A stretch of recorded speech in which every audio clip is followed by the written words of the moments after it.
اللہ کے نام سے جو سب پر مہربان ہے۔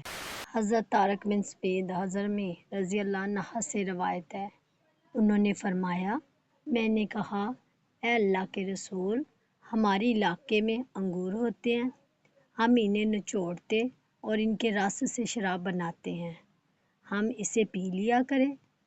آپ صلی اللہ علیہ وسلم نے فرمایا، نہیں۔ میں نے دوبارہ سوال کرتے ہوئے عرض کیا، ہم اس شراب کے ساتھ بیمار کا علاج کرتے ہیں، کیا یہ جائز ہے؟ آپ نے فرمایا، وہ شفا نہیں بلکہ وہ تو خود ایک بیماری ہے۔ رسول اللہ صلی اللہ علیہ وآلہ وسلم کی آزاد کردہ خادمہ حضرت رافعہ سلمہ رضی اللہ عنہا سے روایت ہے، انہوں نے کہا، نبی صلی اللہ علیہ وآلہ وسلم کو جب بھی کوئی زخم آ جاتا یا کانٹا چبھ جاتا تو آپ اس پر مہندی لگاتے۔ ویڈیو اچھی لگی ہو تو چینل کو سبسکرائب اور ویڈیو کو لائک ضرور کیجیے گا۔ جزاک اللہ۔